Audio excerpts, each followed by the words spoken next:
Morning. I'm Sammy Lyon. I'm a realtor, and Fiona Bryan is a lender. And we do these workshops every month, free first-time homebuyer workshops. Definitely some people are, repeat buyers, or maybe they bought a house a long time ago and things have changed, but generally we're addressing like first-time homebuyer questions.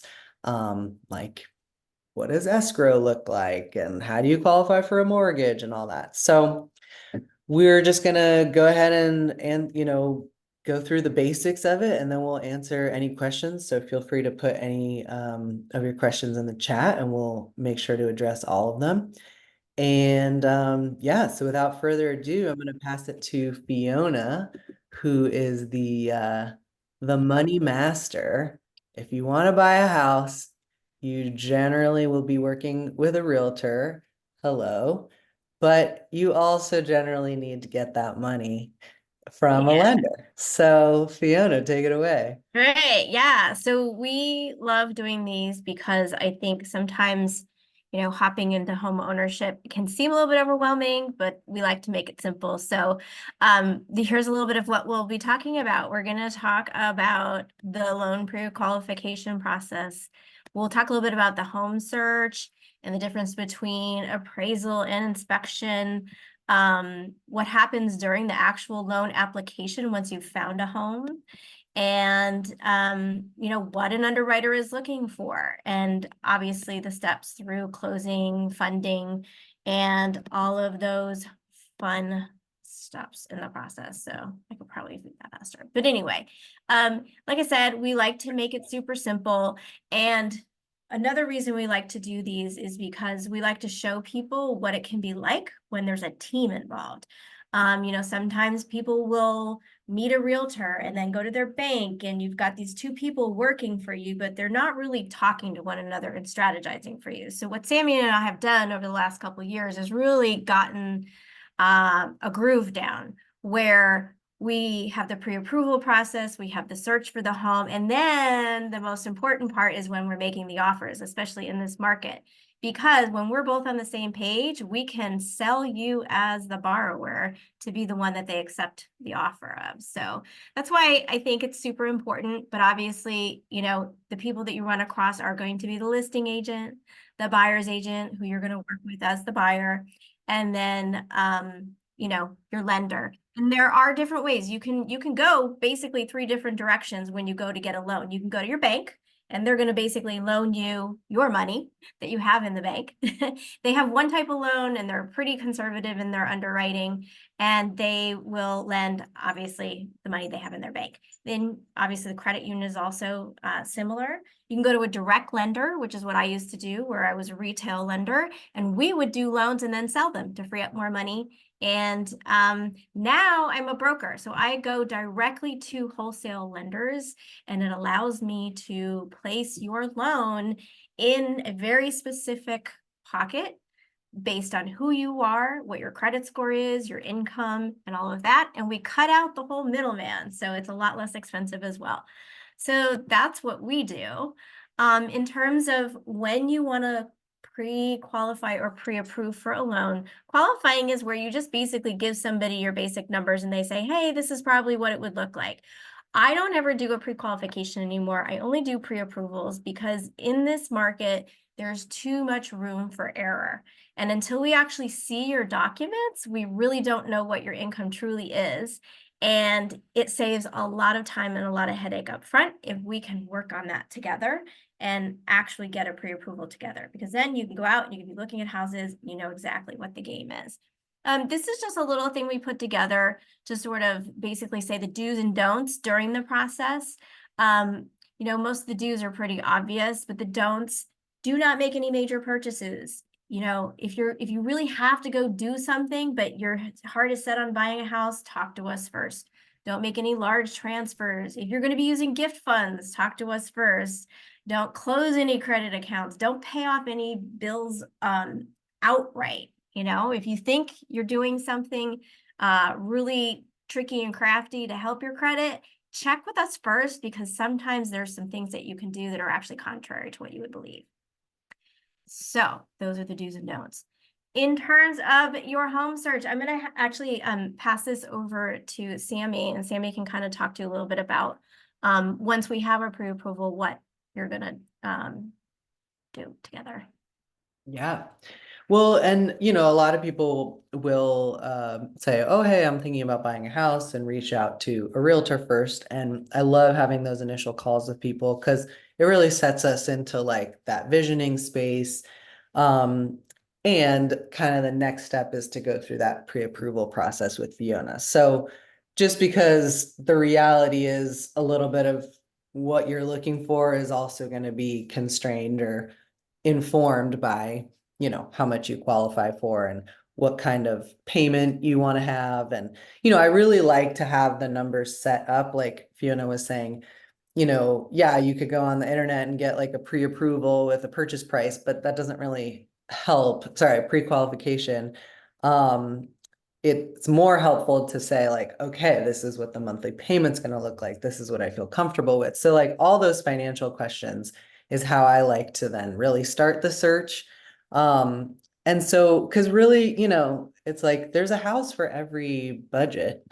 I mean, it's There's one obviously, for and if every we get scenario. into, yeah, Yeah. if we get into like the lower prices, obviously it's a little bit harder in Los Angeles, which is, the greater LA area is not the cheapest real estate market, but there's definitely options in all budget areas. So we're really looking for like, well, I'm listening for how long are you planning to live there? Like, what's your vision for a home? What areas? So we're kind of taking the whole picture in. So that way, once we have your numbers together, we have our team. We've got Fiona on the lending side. I have an amazing agent who works with me, Marissa, who does all the showings and kind of gets you out. So we're really like on a text thread. We're talking all the time. We're sending listings. We're taking you out to see homes, and we're kind of understanding what your preferences are by actually just going out to see stuff. Because sometimes you think, it's like you're scrolling on Zillow in bed. It's so different than actually driving out and looking at houses. So,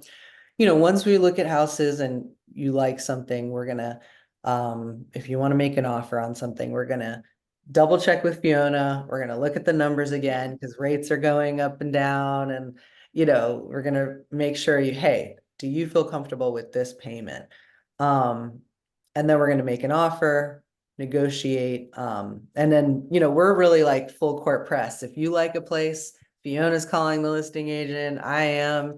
We're really making sure that we're marketing you as the best person to get the offer accepted, because even though rates have been up, and the media is saying that nobody's buying houses, and it's like, well, it's actually still pretty competitive out there It's as a busy. buyer. I was out working open houses this weekend. We had over 100 groups of people come through this one house that I was working at. It's still busy.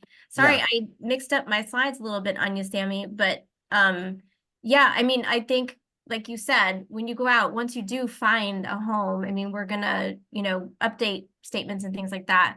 But I think once we get into contract, the first thing that we start talking about is inspection and appraisal. Mhm. And I always like to point out to people that those are two very different things. You're going to talk to your realtor about the inspection, and you're going to talk to your lender about the appraisal, because the appraisal is really what's required by the lender. And we're just basically determining, are we investing in a home that is truly at the value of what you're making your offer for? And so that's my bucket. But then I think more importantly, Sammy, talk about the inspections a little bit, because this is a really big part of the due diligence. Totally. Yeah. So, I mean, once we get your offer accepted, generally the offer has three main contingencies in it. It's the inspection, which is really the investigation due diligence period, the appraisal, which Fiona is talking about, which was really like a third party uh opinion of value of the home. And then the third would be your loan contingency. So do you qualify for this loan? These are kind of like your turnaround points that we use in the contract to protect you. I would say that, yeah, that first week, the inspection period is really the heaviest lift in terms of you as the buyer. A lot of the other stuff is like financial stuff and the loan going through underwriting, if it's a condo, getting condo approval. Um, and that first part is, it's your investigation period, but it's also the inspection. We generally recommend that you hire a, third party general home inspector. That'll cost you like, if it, depending on what the property is, like $300 to $500. If it's a duplex or a larger house, it'll cost a little bit more if there's a pool or, there's some add-ons and stuff too. But that's where you're going to get actually, a third party opinion of, hey, what's going on with this house.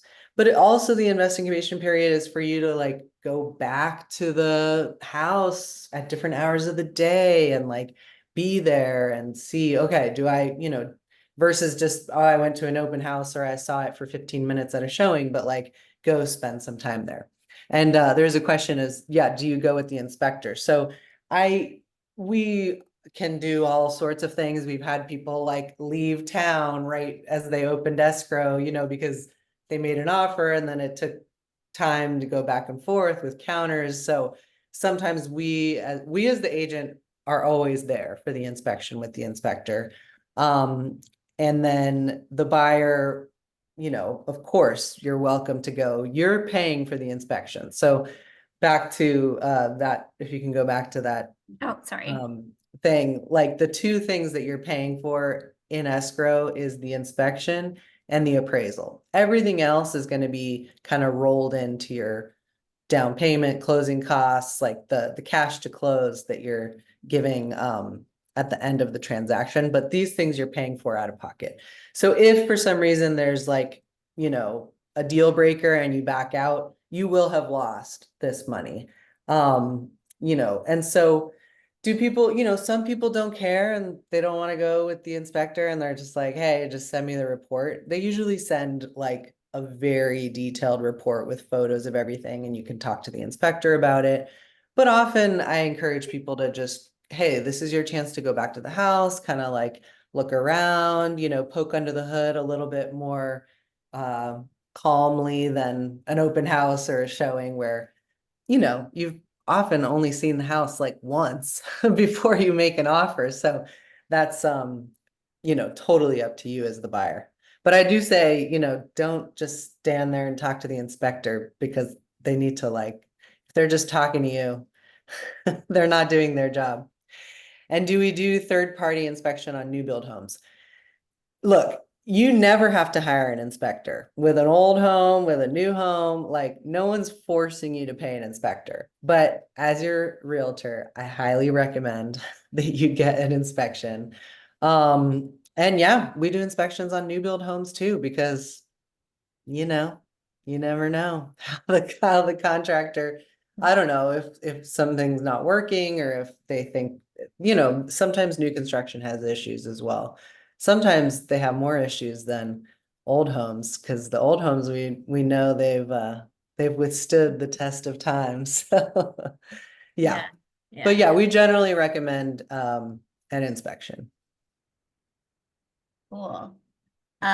Yeah, so I mean, and then, at that time we sort of review everything that we did with the pre-approval, update everything, and then we go into the underwriter. A lot of times we'll actually do a pre-underwrite, and so we'll have already gotten the underwriter to take a look at these factors, and basically say, yes, we approve a loan pending the property, and then we just slide the property in. But there are basically three things that an underwriter is going to look at. And, one is your ability to repay the loan, your employment. Do you have consistent income? Do you have you had any kind of gaps in employment? That's sort of where we address some of those questions. And then your willingness to repay the loan. That's obviously your credit history. Have you paid your previous loans on time? Do you have a history of housing rent? Have you paid that on time?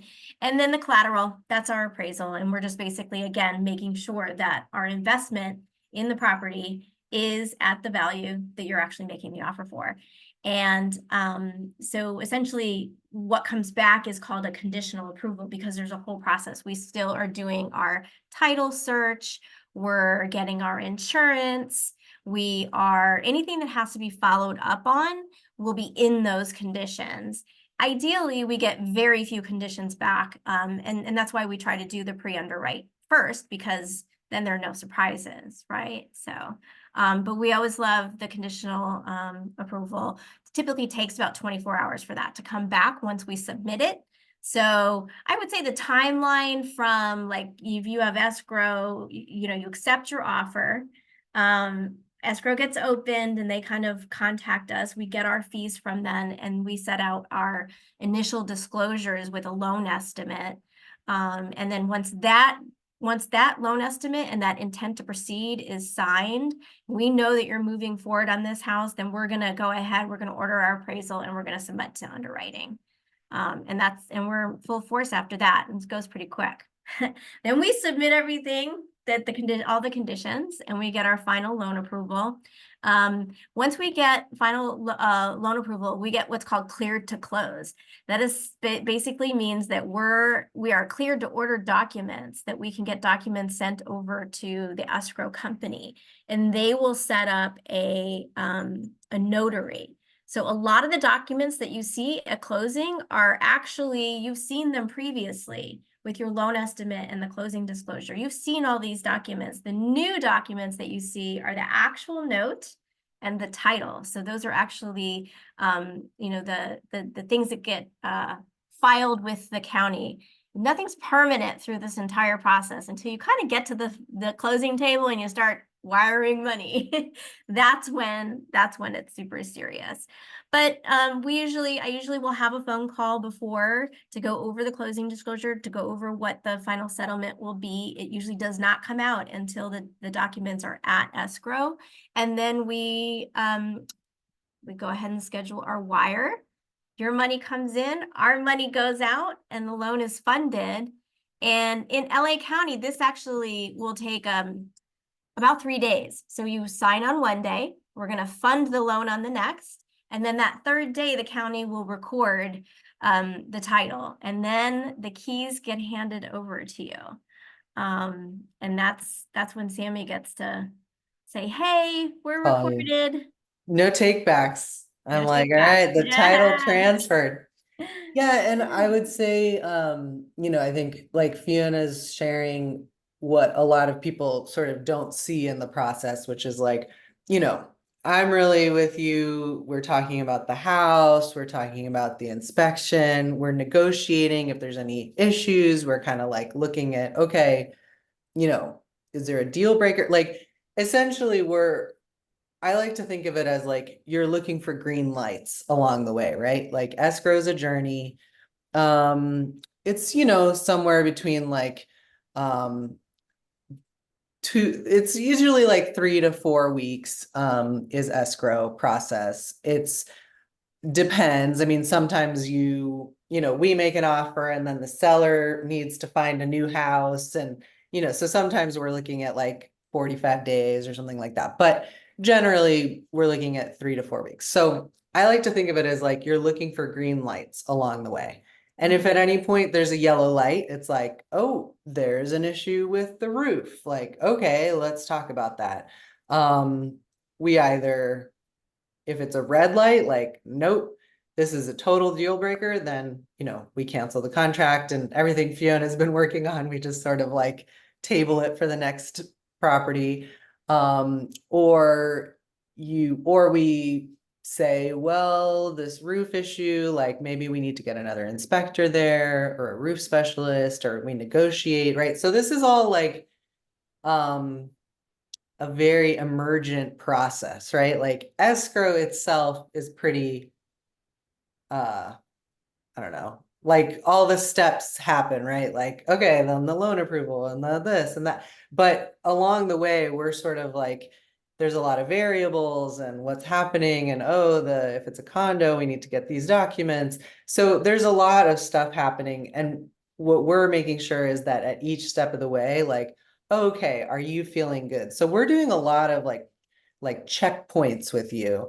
It's not like you open escrow and then 3 weeks later you own the house. It's like you're really getting a chance to think about it, to talk on the phone with Fiona. You can be restructuring your loan. You could change how much you're putting down because you want to reserve some money for repairs, so it's very much like a individualized emergent process.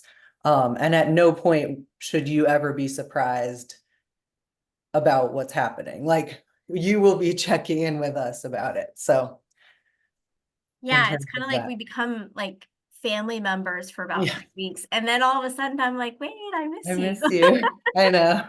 Totally. Yeah, so we really we get very involved with our clients, and we even have parties a couple times a year, and Oh, people come yes. and we get to see their photos, and Once, once yeah, you close, you can't get rid of us. that's We're right. just going to be inviting you to parties all the time. But are there questions? In the meantime, if you have questions, you can pop them in the chat. You can unmute if you want to ask. But yeah, Fiona, was there anything else you wanted to add? No, I think just that, we don't go away. And I think that you and I both feel very strongly that, this is, your first home is your, one of the largest investments you will make, but it's also just the first.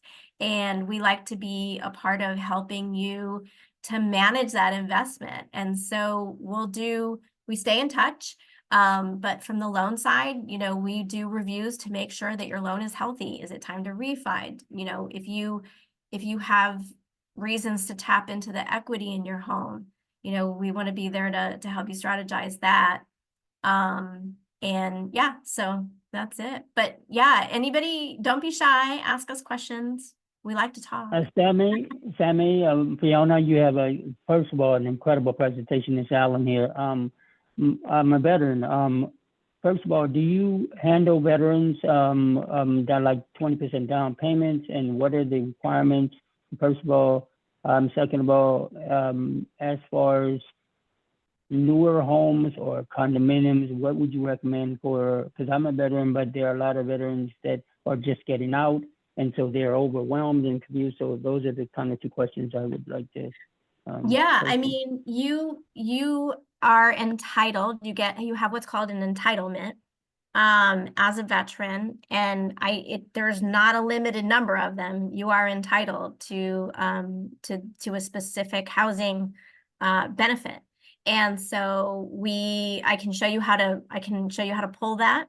It's very simple. There's a website online, there's a link, you go to it, you hand over the entitlement. We take a look at your discharge papers. Oftentimes if you're getting disability pay, it actually can cut the closing costs of the loan. But yeah, VA loans are great. You can go in with 0% down. Obviously, your monthly payment is based on the loan amount. So if you do have, savings or investment that you want to put into it, it can definitely impact the purchase price. But your benefit does allow you to purchase with 0% down. There are different rules around how much we can ask for in closing costs from the seller as well. It's a little bit of a competitive market, so asking for credits, we have to kind of be a little creative in how we do that sometimes. But yeah, no, VA loans are great. I'll tell you, I also love VA loans because I think that it's a great benefit that you have earned. And we love to do those loans. So Thank you. Didn't you just get clear to close in like seven I days? did. VA Okay, loan? so yes. And I also love, because I think veterans and military and people in service, they are very organized. They're very they tend to be just very easy going at the very beginning. We get everything we need, we submit, I get 24-hour turnaround. Yeah, I did a submit clear to close within 7 days on a VA loan recently, which is great. So somebody asked about, well, Bill, did you have a question? And then somebody asked about the dream loan, especially the part about being a first generation homeowner. You're Yes. getting conflicting information. Okay, Tanya, yes. So, this is one of those requirements of the dream loan that's a little wishy-washy because people are like, well, how do they know? And if I had a parent who owned a home, does it matter? So my my contact at Calahafa has confirmed that it is based on, do you have a parent who currently owns a home? And their main concern is, do you have a home that you're going to inherit? They really are trying to help first generation to have a generation of homeowners. And so that's really the key is, do you have a parent who currently owns a home? If they owned a home like 10 years ago, it's okay. They do not currently own a home, you are first generation homeowner. Also, to clarify, they also gave an example that if you are a parent and you don't own a home, but your parents owned a home, and your child and you would like to get together and purchase a home, you can still be considered a first-time home buyer. So. Yeah, this is the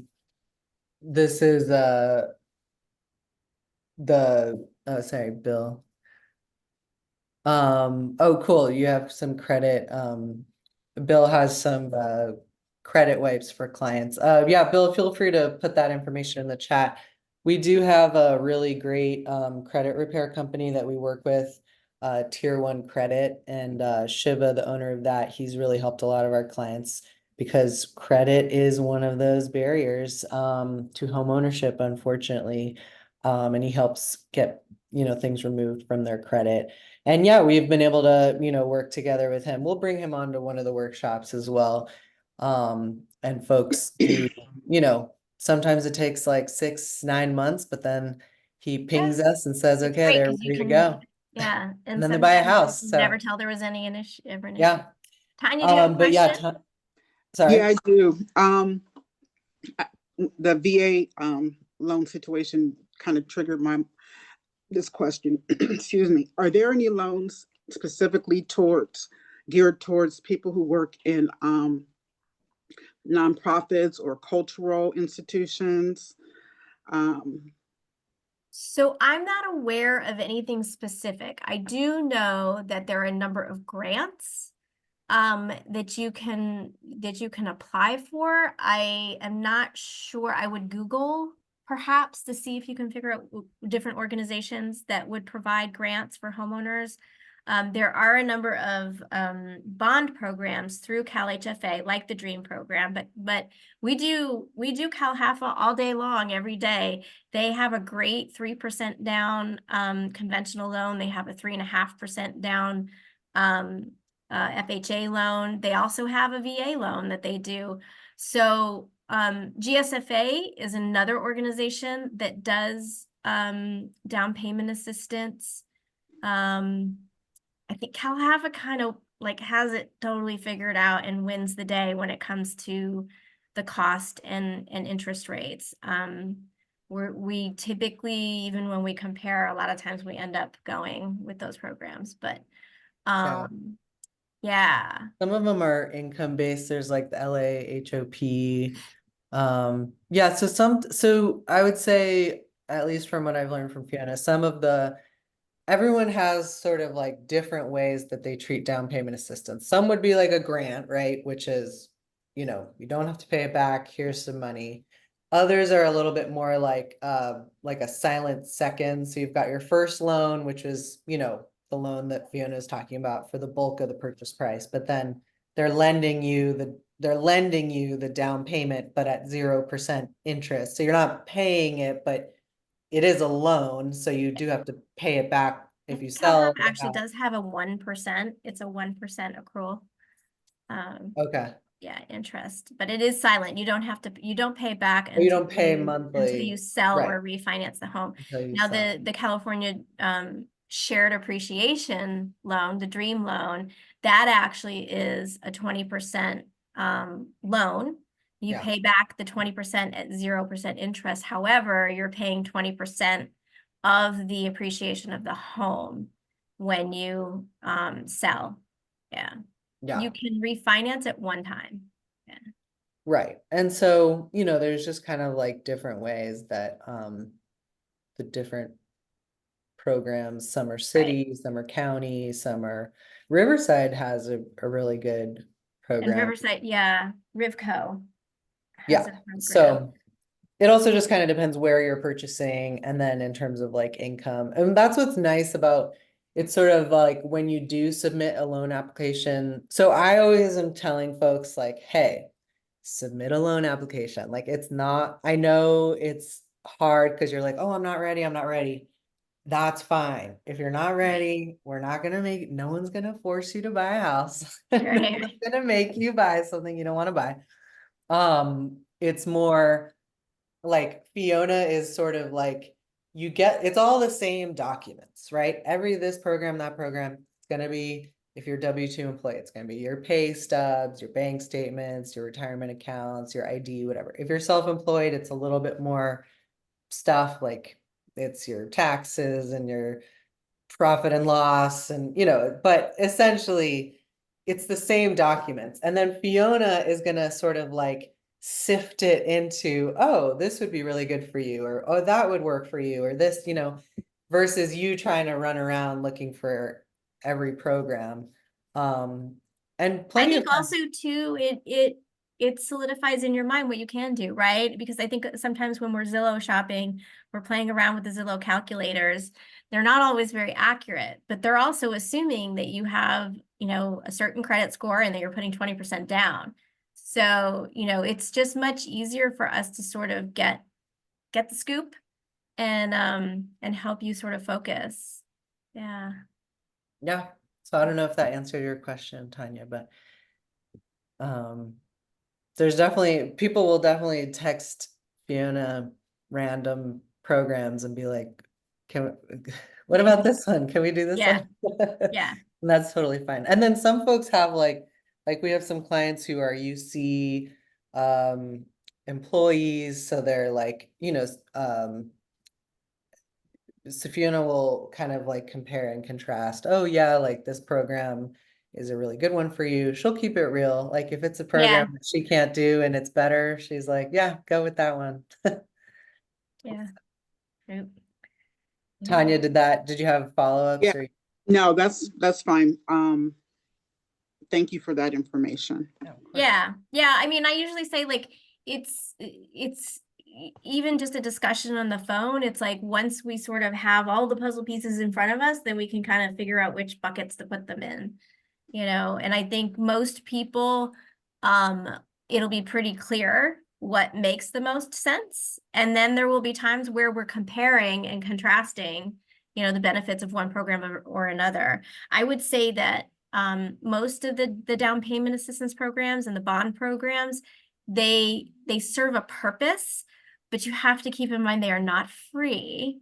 And they all do have costs associated with them because they're two loans. They're fairly expensive to originate. And so there are costs associated with them. And then the interest rates tend to be a little bit higher because the maintenance of those programs are a little more involved. So, but they do serve a purpose, and we've seen, some amazing things. People have gotten into homes, and we do love Calhafa. So.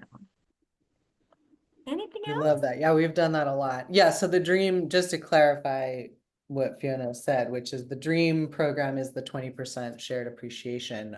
But Cal Haffa does have lots of other, and that one's gonna, has the first generation home buyer requirement. I put the Q&A. It's also a lottery, right? Right, and it's a lottery. It's a So lottery, and it's not even just a lottery, statewide lottery. They're lotterying into designated areas. Like, so right.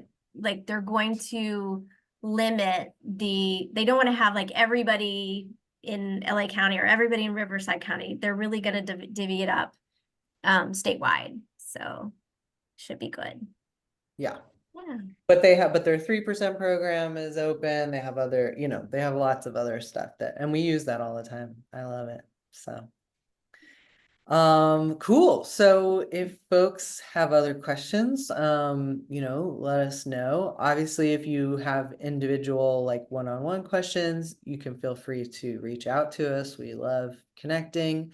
Some of you we've already been in contact with, so I'm super excited to reconnect with you and help you become homeowners this year. And yeah, so we're gonna be following up, but if you have any questions, we are available anytime.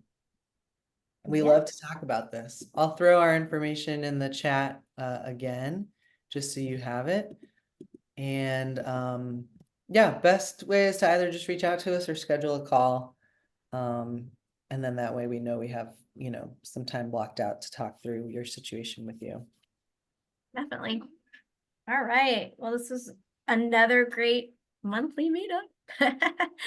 So we'll yeah, reach out. We'll have a great week, everybody, and we'll be here. Thanks, everyone. Bye. Thanks, Bye. great Thank job. you. Thank you. Thank you. You. Bye.